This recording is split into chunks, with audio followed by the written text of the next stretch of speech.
Welcome to another one of the series of short and simple answers by the Slow Walker Video Productions. I'll try and maximize the amount of information presented here while minimizing the amount of rambling and storytelling. This guide will address the following goals. First, provide a shelter that is comfortable for one backpacker or camper, and if necessary, to provide a cozy shelter for two backpackers or campers. Also, shelters are meant to be self-standing to avoid harming trees or plants from tying off, and because sometimes there's nothing for you to tie off to. We'll use an 8x10 tarp and only materials that a trekker or camper would normally bring along with them. Here's the setup chart for a simple lean-to. Lean-tos offer the greatest exposure to nature with only the back of the shelter obstructing the view. It is a quick setup and requires little rope and few pegs. It is a shelter best suited for mild weather. This variation of a lean-to provides a floor to keep you off the wet ground or dirt. It is a quick setup as well and requires the same amount of rope and pegs as the simple lean-to. It also is best suited for mild weather.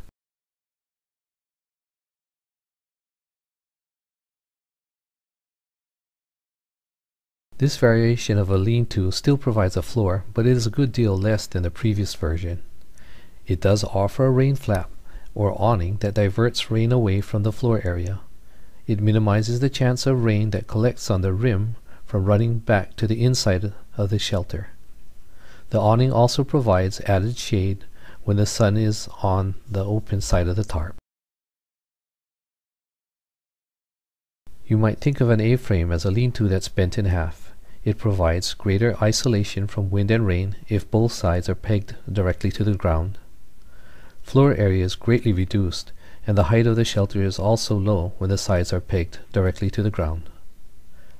This setup offers good protection from wind coming from two directions. If the sides are guyed out, it can provide good ventilation when needed, and you can increase the floor area slightly. Height is also increased when guying out the pegs. It is suitable for light to moderate rain and wind. Pyramids boast the ability to block weather from three sides.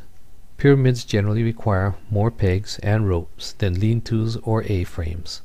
This variation allows good floor space, but the pole in the middle of the doorway is a bit inconvenient.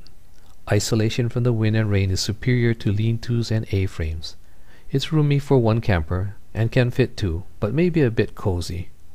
This shelter is well suited for moderate wind conditions.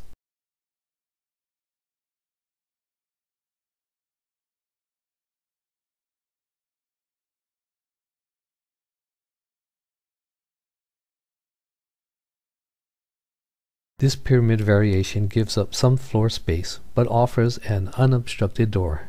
It has small flaps at the entrance that provide increased privacy and weather isolation.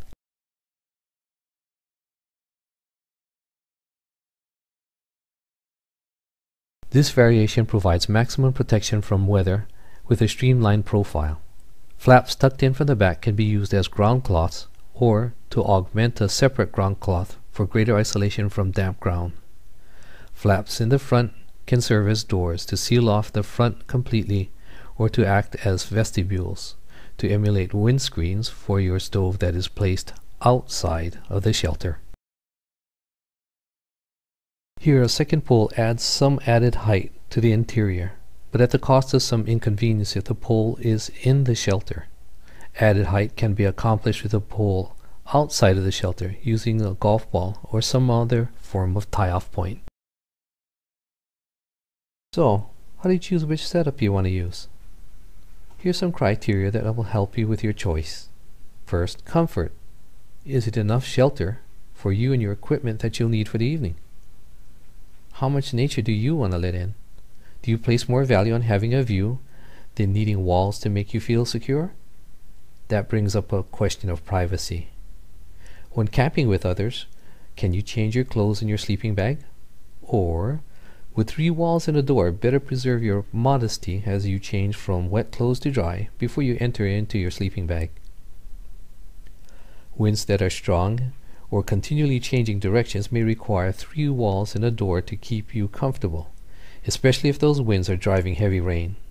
Hot, muggy days will make you appreciate having only 1 wall or no walls to allow breeze to cool you off while sheltering you from the sun and any passing drizzle. Speed and ease of setup. Setting up camp quickly during a rainstorm or after a long day of trekking is to be desired. And a simple shelter is easier and less frustrating when you're setting up in the dark. The various setups presented in this guide can be further modified to suit your needs as you encounter them. Other setups are also possible. Just use your imagination to try and build others. Practice setting up several variations in your yard or in a park before you try them in the great outdoors. Thank you for watching. I hope you found this video presentation informative and interesting.